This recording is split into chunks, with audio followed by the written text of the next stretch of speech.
राम मंदिर निर्माण में पहले चरण का काम लगभग खत्म होने जा रहा है। रामलला की मूर्ति की प्राण प्रतिष्ठा की घड़ी नजदीक है। अयोध्या से लगातार प्राण प्रतिष्ठा की तैयारी की तस्वीरें आ रही हैं। देखिए स्वराज एक्सप्रेस की विशेष रिपोर्ट।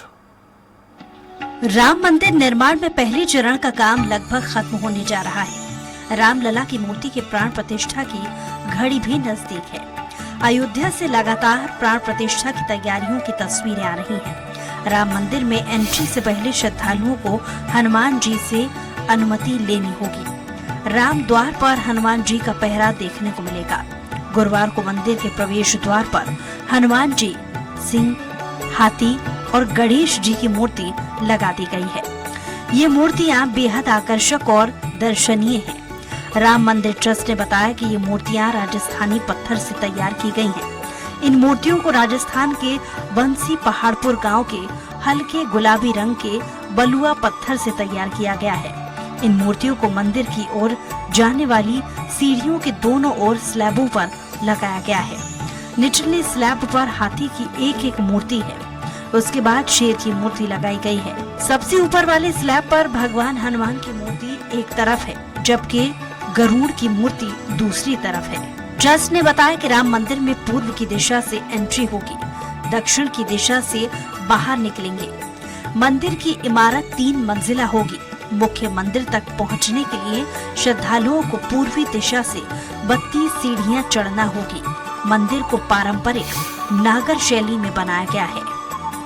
अयोध्या में निर्माणाधीन राम मंदिर में क्या क्या विशेषताएं हैं? मंदिर परंपरागत नागर शैली में बनाया जा रहा है। मंदिर की लंबाई पूर्व से पश्चिम 380 फीट, चौड़ाई 250 फीट और ऊंचाई 161 फीट रहेगी। मंदिर 3 मंजिला रहेगा।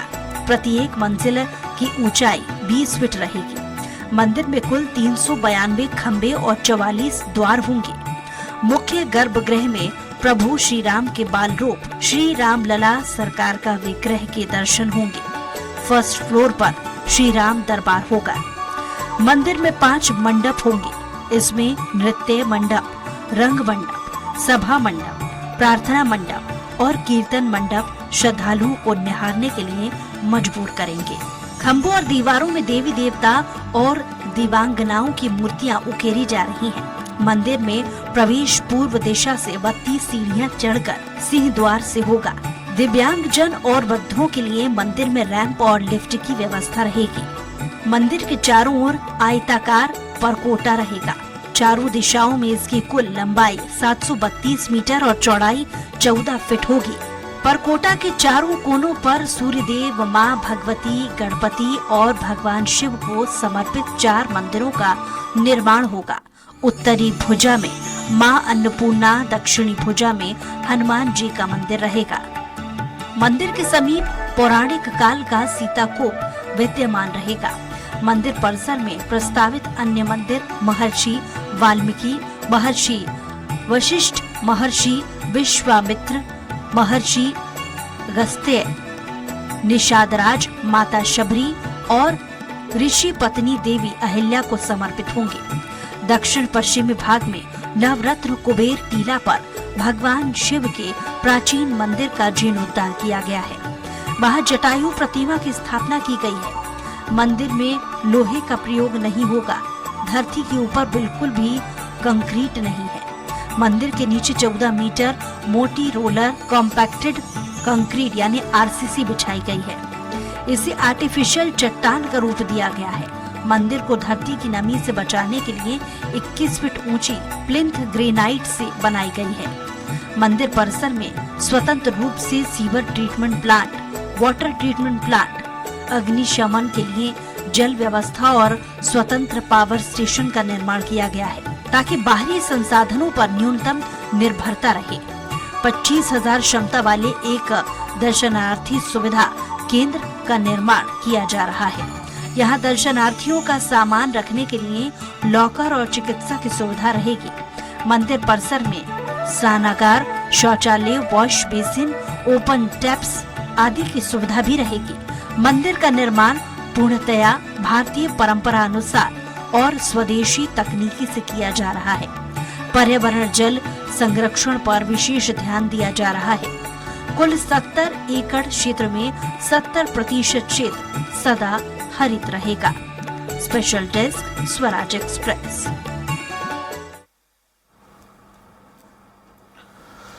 पूरे देश में बेसब्री से 22 जनवरी 2024 की उस ऐतिहासिक क्षण का इंतजार हो रहा है जब करोड़ों लोगों के आराध्य प्रभु राम की मूर्ति गर्भगृह में विराजित होगी। करीब 500 साल का इंतजार खत्म होगा और अयोध्या में अनगिनत लोगों की मेहनत प्रयासों से बनकर तैयार हुए विशाल और भव्य मंदिर का उद्घाटन होगा। प्रधानमंत्री नरेंद्र मोदी राम मंदिर प्राण प्रतिष्ठा के यजमान होंगे। प्राण प्रतिष्ठा का आयोजन 15 जनवरी 2024 को मकर संक्रांति के दिन से शुरू होगा और 22 जनवरी 2024 को प्राण प्रतिष्ठा होने तक कई अनुष्ठान होंगे। इसका पूरा शेड्यूल मंदिर समिति ने जारी कर दिया है। पूरा देश बेसब्री से 22 जनवरी 2024 के उस ऐतिहासिक क्षण का इंतजार कर रहा है जब करोड़ों लोगों के आराध्य प्रभु राम की मूर्ति गर्भगृह में विराजित होगी। करीब 500 साल का इंतजार खत्म होगा और अयोध्या में अनगिनत लोगों की मेहनत प्रयासों से बनकर तैयार हुए विशाल और भव्य मंदिर का उद्घाटन होगा।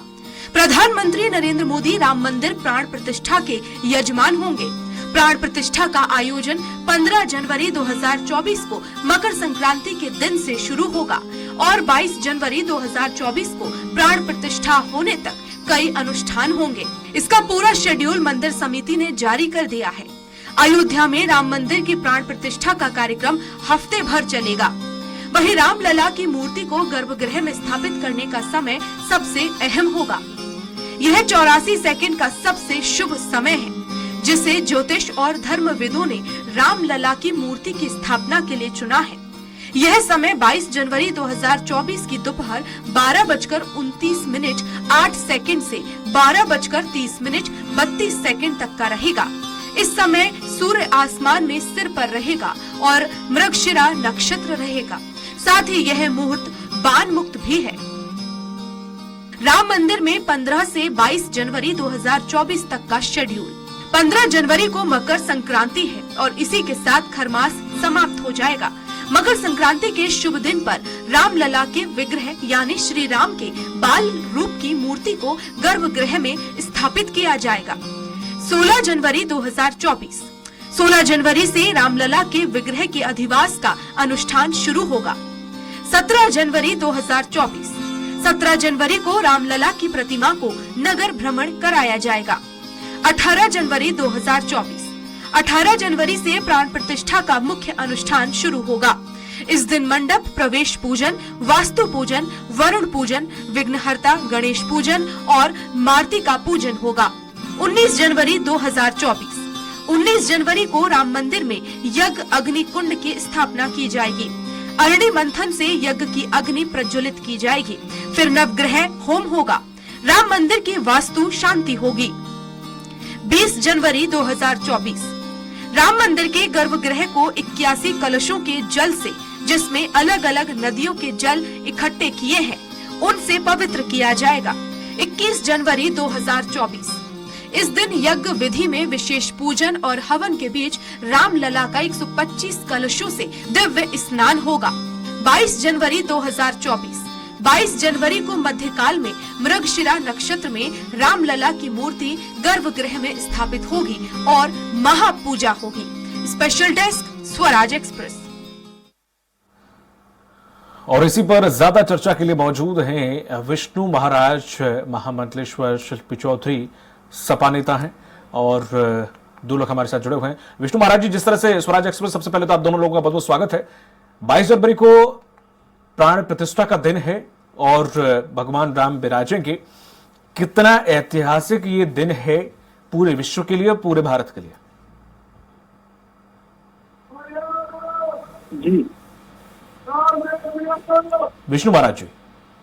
हाँ, सीतानाथ समारंभाम श्री रामानंदार मध्यमाम अस्मदाचार्य पर्यंताम वंदे श्री गुरुम परंपराम। राम राज बैठे त्रिलोका हर्षित भये गए सब सोता। 500 वर्षों के बाद भगवान श्री राम लला सरकार का भव्य मंदिर का निर्माण हो रहा और इसको लेकर के संत समाज अपने मठ में, अपने मंदिरों में अनुष्ठान कर रहे हैं।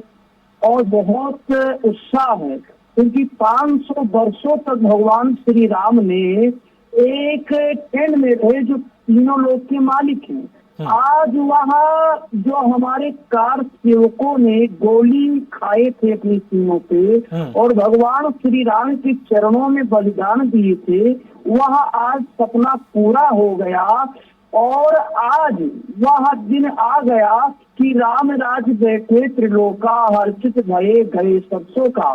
जब वनवास काट करके भगवान श्री राम आ रहे थे, उस समय रंग बिरंगों से अयोध्या एकदम सजावट था और भगवान कुछ विमान से आ रहे थे। तो साधु संतों ने फूल बरसाए और आरती किए और दीपक जलाए। उसी प्रकार आज त्रेता युग जैसा देखने को मिलेगा। यह बड़ा सौभाग्य का विषय है जी। ठीक है, जिस तरह से शिल्पी जी कांग्रेस को निमंत्रण भेजा बीजेपी ने, तो वहां पर असमंजस की स्थिति बनी हुई है। इंडिया गठबंधन के आप भी हैं शामिल उसी में, तो ऐसे में क्या, सबसे पहले ये जानना चाहूंगा कि अखिलेश यादव के पास निमंत्रण आया है? हालांकि निमंत्रण आने की जरूरत है नहीं, वो सबके आराध्य और राम किसी की खास के नहीं है, तो क्या सपा के कोई प्रतिनिधि मंडल या खुद अखिलेश यादव वहां पर पहुंचेंगे? नहीं, देखिए, मुझे लगता है कि मंदिर और आराध्य इसको राजनीति का वस्तु या विषय नहीं बनाना चाहिए। जहां तक आपने पूछा है कि निमंत्रण कांग्रेस को दिया गया है और हमें दिया गया है या नहीं, तो नहीं, अभी हमारे पास आधिकारिक रूप से कोई ऐसी सूचना नहीं है कि हमारे माननीय राष्ट्रीय अध्यक्ष जी को इसका न्योता है। जहां तक बात बता दें कि पार्टी लेवल पे हमने हमेशा ये बात कही है कि राजनीति को और धर्म को अलग रखिए, लेकिन लोग आदत से मजबूर हैं। भारतीय जनता पार्टी, जिसकी की पूरी राजनीति ही धर्म पर आधारित है, वो हर बात पे राजनीति करती है। हमारी माननीय सांसद जी डिंपल यादव जी ने भी, जब उनसे ये प्रश्न पूछा गया था कि आपको बुलाया गया है या नहीं, आप मंदिर जाएंगी या नहीं, दोनों प्रश्न अपने आप में बहुत गलत हैं। जो भी आस्तिक है संपूर्ण विश्व में, वो अपने आराध्य स्थल पर जाता है। और तब माननीय डिंपल यादव जी ने यही जवाब दिया था कि हमको बुलाया जाए या नहीं बुलाया जाए, बुलाया जाएगा तो हम सहर्ष जाएंगे और नहीं भी बुलाया जाएगा तो हम बाद में दर्शन करने अवश्य जाएंगे। और ये सबके बीच में है, पब्लिक है। फिलहाल आधिकारिक रूप से हमारे पास ऐसी कोई सूचना नहीं है कि माननीय अखिलेश यादव जी के पास कोई निमंत्रण। नहीं, बिल्कुल आपने सही कहा शिल्पी जी कि इस पर राजनीति नहीं करनी चाहिए। मैं भी सहमत हूं इससे, क्योंकि भगवान का मामला है तो वहां राजनीति की कोई जगह नहीं होती है। लेकिन राजनीति को जन्म भी तो इसी सवाल से उत्पन्न हो जाता है कि हम जाएंगे पर बाद में जाएंगे। प्राण प्रतिष्ठा का है, घर में कथा होती है तो कथा के समय जाया जाता है, या घर में विराजमान होते हैं तब। ना, आप इसके पूरी ऑफिशियल जो प्रोटोकॉल होता है, माननीय प्रधानमंत्री जी, माननीय मुख्यमंत्री जी समेत वहां जो केवल 8000 लोगों की एंट्री है, और खुद आधिकारिक रूप से भारतीय जनता पार्टी के द्वारा ये आह्वान किया जा रहा है कि आप यहाँ ना आए, यहाँ सीमित संख्या में लोग रहें। तो जहां प्रधानमंत्री और मुख्यमंत्री का प्रोटोकॉल लगा होगा, वहां अन्य लोगों का प्रोटोकॉल लगा होगा, तो वहां कोई भी सांसद या कोई भी पूर्व मुख्यमंत्री तभी जाएगा जब निमंत्रण होगा। तो निमंत्रण देंगे नहीं तो हम कोई भीड़ नहीं है कि हम धक्का मुक्का करते हुए पहुंच जाएंगे। स्पष्ट रूप से बार बार ये किया जा रहा है कि सिर्फ 8000 लोगों को हम वहां निमंत्रित कर रहे हैं। यहाँ तक कि लालकृष्ण आडवाणी जी को निमंत्रण नहीं दिया गया, मुरली मनोहर जोशी जी को निमंत्रण नहीं दिया गया है, तो इसको आप क्या कहेंगे? सिर्फ समाजवादी पार्टी पर यह प्रश्न क्यों? क्या लालकृष्ण आडवाणी जी को बुलाया गया? नहीं, तो अखिलेश यादव कोई आम जनता में शामिल थोड़ी ना मैम। इसीलिए तो मैंने आपसे कहा कि अखिलेश यादव जब जाएंगे विपक्ष में बैठे हुए हैं, एक बड़ी पार्टी के जो कि वहां दूसरे नंबर पर आती है, उसके अध्यक्ष हैं। पूर्व मुख्यमंत्री कहीं नहीं जाते, ये भी आप जानते होंगे। तो प्रोटोकॉल, जब उनका प्रोग्राम निर्धारित होगा, उनको प्रोटोकॉल दिया जाएगा, वो तभी वहां जाएंगे। तो ये किसे करना है? ये तो वर्तमान सरकार को करना है। यहाँ तो मंशा वर्तमान सरकार। अगर कल को आ जाता है निमंत्रण तो अखिलेश यादव जाएंगे? हाँ, आपको मुझे लगता है कि बहुत सारी बातें समाजवादी पार्टी के बारे में नहीं पता है, मैं बता दूं। राम कथा संग्रहालय अयोध्या में 24 घंटे रामचरितमानस का पाठ 2012 से 17 की समाजवादी पार्टी सरकार में अखंड शुरू किया गया, जो आज तक चल रहा है। ठीक है।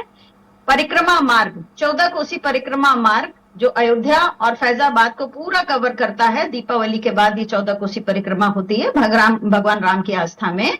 उस पर पारिजात वृक्ष का वृक्षारोपण, बाहर से वो वृक्ष मंगाए गए सिर्फ इसीलिए कि वो तीर्थालु धूप में ना चलें, और वो सड़क इतनी बेहतरीन बनाई गई कि आज भी वो परिक्रमा मार्ग अयोध्या में बहुत अच्छा है, वो हमारी सरकार में बना था। तीसरी बात, अयोध्या को पूर्ण रूप से अंडरग्राउंड केबलिंग द्वारा इलेक्ट्रिफिकेशन वहां किया गया, क्योंकि उससे पूर्व की सरकार में, जबकि वहां के सांसद विधायक सब भाजपा के थे, ठीक है, कभी भी वहां पे इलेक्ट्रिफिकेशन नहीं था, जिसके करंट की चपेट में आकर न जाने कितने श्रद्धालुओं की मृत्यु ठीक हुई। है शिल्पी जी, मैं आपके पास लौटूंगा, समय थोड़ा सा निर्धारित है दोनों लोगों के लिए। महामंडलेश्वर जी के पास चलते हैं। विष्णु महाराज जी, शिल्पी जी ने कहा कि निमंत्रण आएगा तो जाएंगे पूर्व मुख्यमंत्री, अगर निमंत्रण पहुंच जाता है तो, हालांकि वो भी उन्होंने उसका जवाब नहीं दिया, तो अखिलेश यादव का पहुंचना कितना जरूरी है? क्या उन्हें पहुंचना चाहिए या नहीं पहुंचना चाहिए? विष्णु महाराज जी,